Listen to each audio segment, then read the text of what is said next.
Dick said I get this one. First. Yes. All right. So first, from an administrative viewpoint, you have to have a good handle on what programs are costing the institution. And there are a lot of decisions that are being made in a lot of offices in colleges and universities on incomplete information.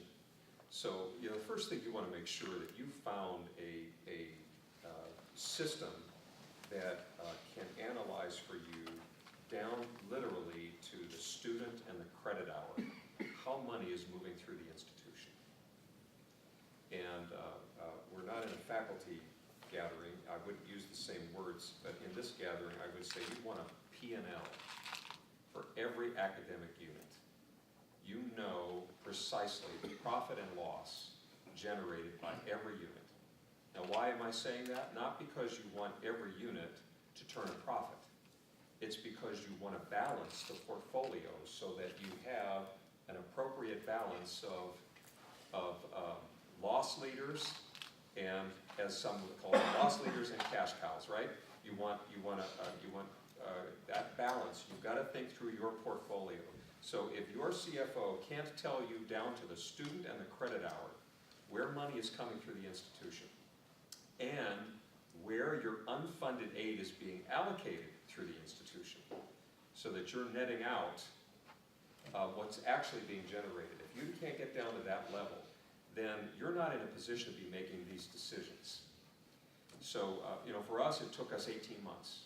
But I can tell you now where every dollar is, where it came in, where it goes, who's getting the aid, who isn't, and I now know whether or not, relatively, the cost of programs are comparable to national standards. So the arts program should cost you $1.33. The English department should cost you about 85 cents. The engineering school should cost you $1.61. And there are standards. They've been generated in a variety of states. These are extensive cost studies that have been done. And you can see, all right, are we relatively in the ballpark? And so we learned some interesting things here. We learned, for example, that the nursing college is operating way under in expenses and generating way over in revenue. Completely out of whack. And that told the provost, I actually need to invest in that area because we're not delivering the quality of the educational experience we ought to be delivering in that, just from an investment perspective. And we found out that the arts are doing just fine here in terms of their overall funding relative to other programs that are in the arts across the nation and the relative cost per student. So there, we know that there are things we've got to do to shore up the funding sources so that they're strong, that we could bring more donor dollars in to enhance and make them better. But from an operating perspective, we've probably invested appropriately from an operating perspective, given the number of majors and the cost per student. So I think you need to do that first. Otherwise, you're just making judgments in the dark about the relative cost of the program. So I'd encourage you, if you haven't done that work, that you ought to do that. It's going to take you a long time. Your deans have to be involved. They have to agree on the assumptions driving the analysis. Spend the time to do that on the front end, so that then when the numbers pop out on the other end, suddenly then people aren't throwing the yellow flags down. And John, you've lived through this process, and there have been a few other attempts to do it, and now we know. And it then helps to drive from a visioning and strategy perspective then where to concentrate your strategies. And so there are things happening in each of the colleges now that they know and understand, oh gosh, I'm not contributing what I ought to be contributing. We have to make some changes here so that we're doing our part and we're getting things into balance. So that's I want to make that statement at the outset about the arts. And then for those of you that are sitting in Brad's position and other provosts that are in the room, I think we've likely all recognized that the entire portfolio of programs that we're offering will will not be sustainable. We all know it. And we need to spend our time and energy now figuring out how to operate sustainably as an institution. And many of you, some of you, are here because you're grappling with that question.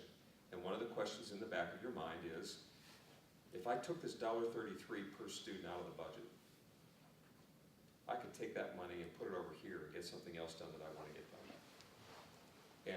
And those that's what's spinning around in your head, trying to evaluate what the cost-benefit analysis is of the arts program to the institution.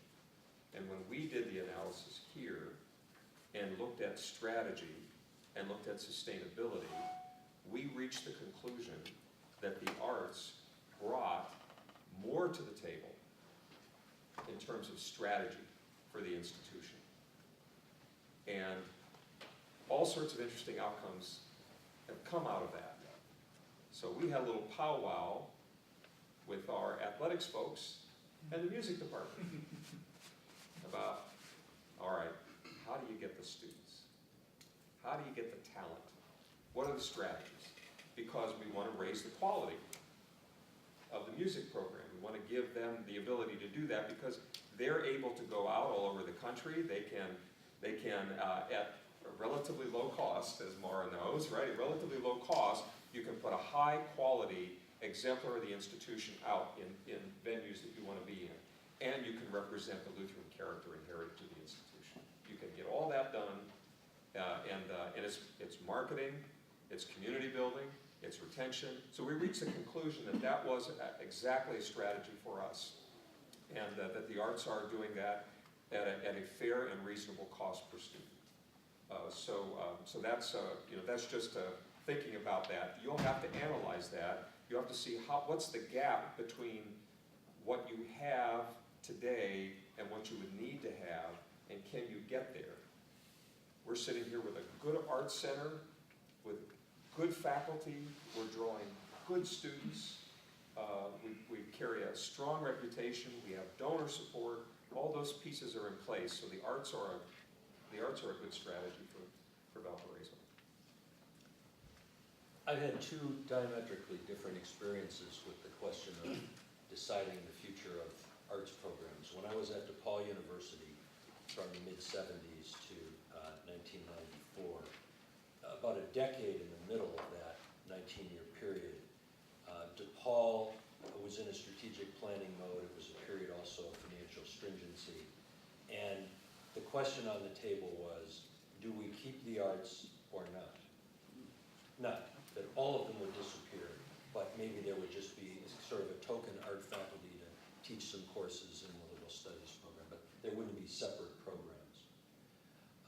What came out of that wrenching discussion was that DePaul, as an urban institution in one of the fine art centers in the country, Chicago, ought to have an exemplary program, not no program, and not a so-so program. The programs actually previously had been arts education.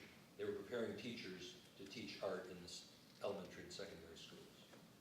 DePaul took the bold approach of saying, we will create conservatory quality schools of art and drama, and went out to hire the faculty and deans and raise the tens of millions of dollars necessary to acquire the facilities. And today, both those programs are generally ranked in the top 10 in the country in their respective ways. The opposite end of the spectrum, I came to St. Xavier in 1994, difficult financial times, mediocre art departments. I would say characteristic of a great many of the church-related schools. Long history, arts tradition, well-intended faculty, very devoted, something above a club activity, but not as sophisticated as what you have here. And not very many faculty in any of the arts. So there was the painting, that kind of art at St. Xavier. They had a music program. They had a theater arts program that was embedded in a speech department. They were not all sustainable. Not a single one of them was of distinction, though there were a few good faculty sprinkled in those areas.